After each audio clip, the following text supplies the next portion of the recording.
All right, so we've got this Bengals and Giants game, right? And it's not just another game. Over 2 million Google searches. People were all over this one. Yeah, definitely not your average Sunday showdown. It felt like everyone was glued to their screens, and I'm thinking a lot of it, well, it had to be the fantasy football factor, right? Oh, absolutely. This game was a fantasy gold mine. You've got Burrow, you've got Chase, Barkley, Mixon. I mean, talk about a fantasy owner's dream team. And that LSU connection, Burrow and Chase, you can't talk about this game without mentioning that. It's like they were back on the bayou, making magic happen. That 50-yard touchdown, pure poetry in motion. Seriously, you could see that chemistry. Those two, it's like they've got this whole unspoken language on the field. Absolutely. But while those highlight plays get all the buzz, let's not forget about Burrow's overall performance. 330 yards, 3 touchdowns. The guy was a machine. The article even uses the word dissected to describe how he picked apart the Giants' defense, and I think that's spot on. Dissected. That's a good way to put it. He was like a surgeon out there, just picking them apart piece by piece. But even the best surgeons need a good support team, right? And that's where Joe Mixon comes in. You got it.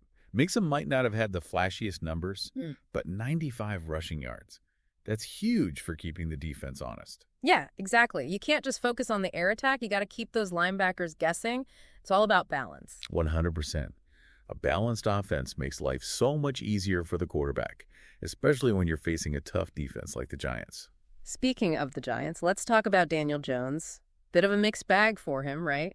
Some good moments, some head scratchers. It's funny, the article calls him a polarizing figure, and I think that sums it up perfectly. He had that 1 touchdown pass, which was nice, but then those 2 interceptions, especially that one in the red zone, ouch. Yeah, those red zone turnovers, those will kill you. You're so close. And then bam, momentum shifter. Exactly.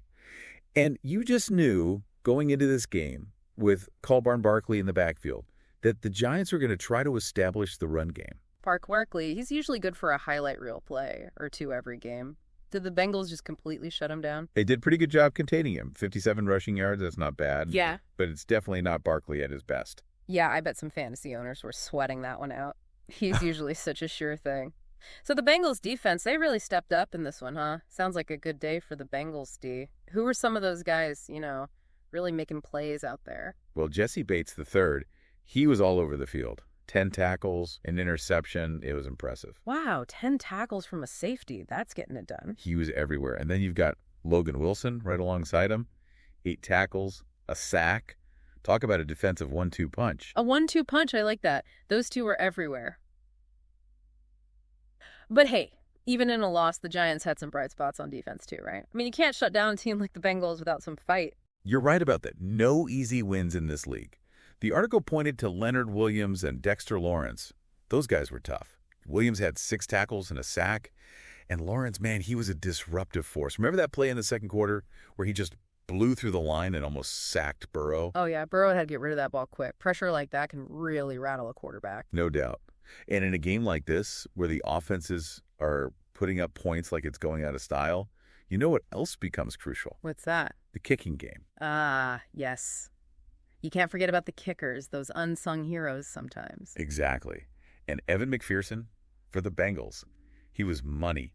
Perfect on field goals, even nailed one from 52 yards out. 52 yards? Those long ones always make me nervous. But seriously, in a tight game, those field goals, they're like gold. Absolutely. Each kick carries so much weight.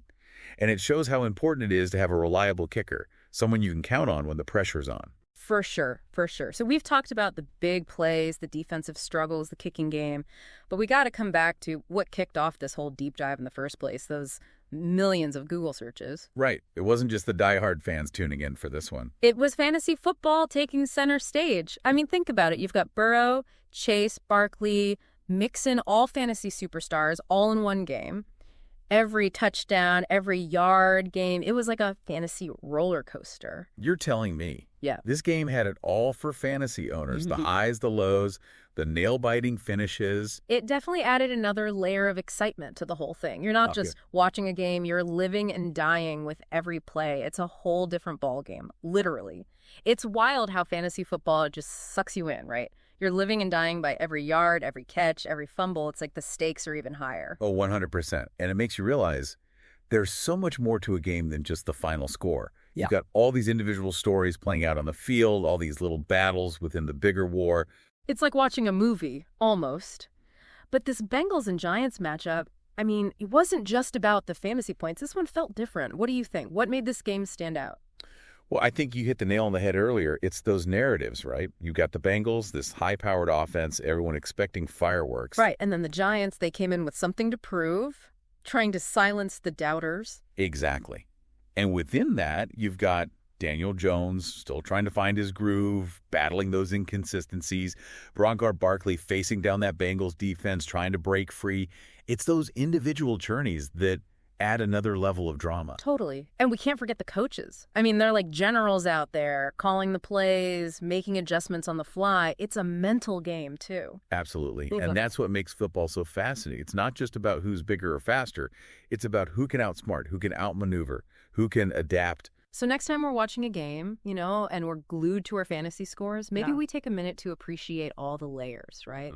The strategy, the individual stories, all that good stuff. 100%. Because it's those hidden layers that really make this sport so captivating. Absolutely. Well said. And there you have it, folks. Another deep dive in the books.